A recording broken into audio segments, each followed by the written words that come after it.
Hello, everybody. This is Jimmy. You're reading with Jimmy, Alice's Adventures in Wonderland, Chapter 7, A Mad Tea Party. This is the last page. It's page 84 of that chapter. And we left off with Alice walking away from the stupidest tea party she ever saw. And I don't know if it was stupid, but it was certainly fun. I have to admit that. So just as she said this, she noticed that one of the trees had a door leading right into it. That's very curious, she thought, but everything is curious today. Remember, she's in Wonderland, she's learning. She believes it's the same day, but time being relative, who knows, but it's very curious. And I think I may as well go in at once. And in she went. Once more, she found herself in the long hall and close to the little glass table. I want you to notice the articles used in this sentence. The long hall, the little glass table. You remember that way back when we first started reading this, when she wasn't able to control her size, the glass key was on the glass table, or the key was on the glass table, blah, blah, blah. In any case, the long hall, the power of an article has always intrigued Jimmy, because an article is used to really modify a thing, right? An article, that's the part of speech. It's or the. And when Jimmy used to be a teacher, he used to say, would you rather be a boy or the boy or girl? Would you rather be a or the, right? Articles are very important. And what this article tells us is that she's back into the place that she started. Remember what we've been talking about, time and going back and coming back to the same place. So she's through this door now in this tree, and she's back in the long hall with the table.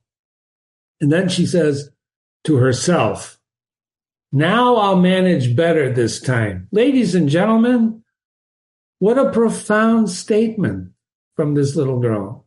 Now I'm going to manage this better this time. Why? Because she has experience. She's learned how to control her size. She's learned how to walk away. She's learned in this world of Wonderland how to survive. So this is very important, because as you think about this, what we're going to find out as we conclude this story in the next few chapters is that, a young lady who has really grown up, really learned things. So then she set to work, right? So she began by taking a little golden key and unlocking the door that led to the garden. Remember, that's always been her goal, is to get into that beautiful garden. You remember that? So she'll manage it better, and she began by taking the golden key and unlocking the door, and then she set to work nibbling at the mushroom. She had kept a piece in her pocket until she was about a foot high. So she's back down to a foot high, and she walked down the little passage, and then she found herself at last in the beautiful garden among the bright flower beds and cool fountains. The beautiful garden that she saw before, that she couldn't get to until now, 7 chapters later, right? Extraordinary. Wouldn't you agree with that? Before I let you go, I'm going to show you something. One of the ways I like to study things, Jimmy likes to study things, is to count the words. So, and look at words. And you can only do this. You could do this physically in the old days, but the internet and electronic digital technology make it very easy to do nowadays. So what Jimmy did is he downloaded the electronic version of this Alice's Adventures in Wonderland. And I want you to think about this as we go forward and finish the story. There's 26,860 words. A lot of words. Timidly is used 9 times. I pointed out that word to you several times already. But totally, it's used 9 times. And who's it used for? Alice. Puzzled. 9 times. Queer. 13 times. Impatient, 5. Hastily, 16. Polite, 6, etc. So I counted these words only because what we're talking about is as a little girl or person learning about herself and the world around her. Look at the word wonder 33 times. When we're young, we wonder at everything. Did you ever look? You remember when you were young and you looked around? Everything was wonderful. Some things were a puzzle. And you got angry sometimes, and you got impatient sometimes, and you got surprised sometimes. But you wondered, and you questioned, and you were curious. And then suddenly, maybe you grew up, and you stopped doing those things, which is a sad story. So I'm not saying never grow up, but keep it in mind. And don't forget, Alice cries several times. When she can't control her size, when she's alone. Crying she cries because she's in agony. I mean, she was jumping up and down when she thought that baby, was a baby, not a pig. Anyway, I thought that's an interesting exercise because the narrator, Lewis Carroll, the writer, he's not the narrator. The narrator is the narrator, uses these words very carefully, very purposely. This is not by accident that he says that, she's timid. She's timid. She's polite. Polite. Very polite. All right. The last question I want you to think about is, what is the plot of Alice's Adventures in Wonderland? What is the plot? You can look at what the word plot means, but we're going to go to the next page for a moment. Okay. I Googled, what is the plot of Alice's Adventures in Wonderland? Because most people, when Jimmy asks a question, they'll run to Google and they'll type it in. And I want to show you Google is not always to be trusted. I know. You say, well, Jimmy, I don't trust it anyway, but you do. Here's two things. This is from The Guardian, and then this is from something else, Wikipedia. Alice's Adventures in Wonderland is a story about Alice who falls down a rabbit hole and lands into a fantasy world full of weird, wonderful people and animals.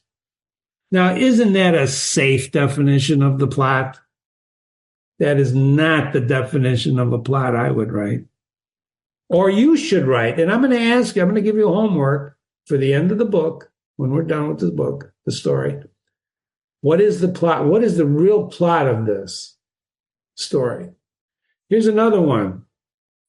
It details the story of a young girl named Alice who falls through a rabbit hole into a fantasy world of anthropomorphic creatures.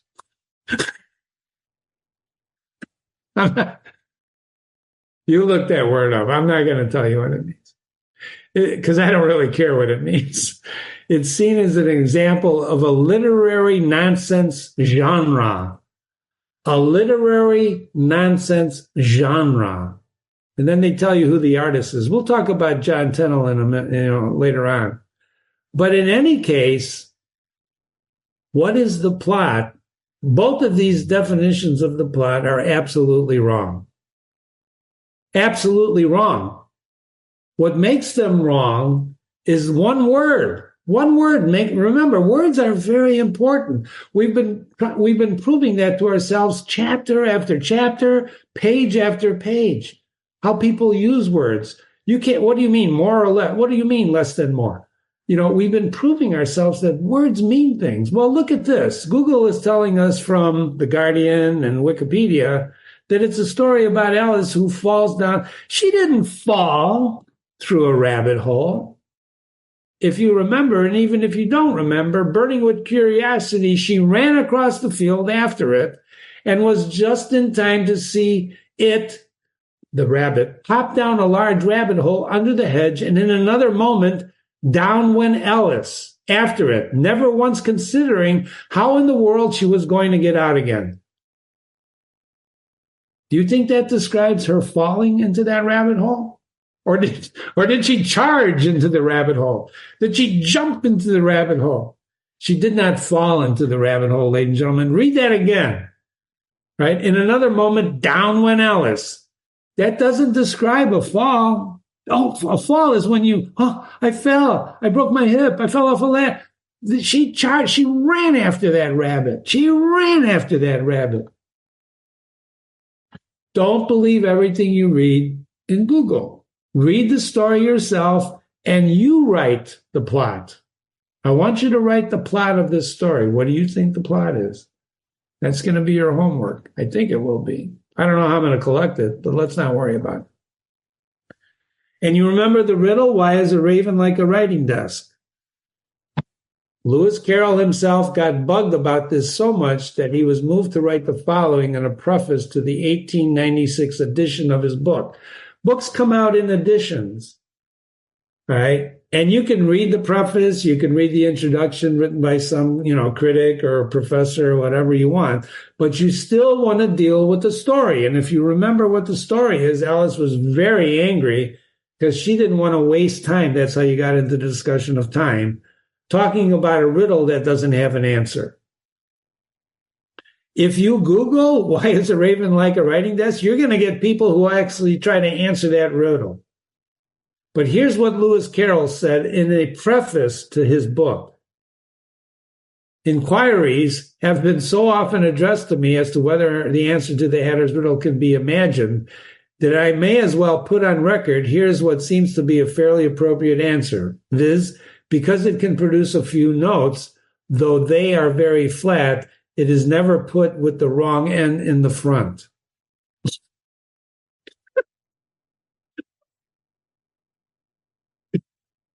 Because the raven, can produce a few notes, though they are very flat, and the raven is never put with the wrong end in the front. Don't ask me what that means, because it merely is an afterthought, because the riddle, as originally invented, had no answer at all, just like this interpretation doesn't have it. There you have it from the horse's mouth, from Lewis Carroll himself. There is no answer. And why is there no answer? He didn't want to have a riddle that's answered. That's part of the nature of this riddle, the nature of Wonderland.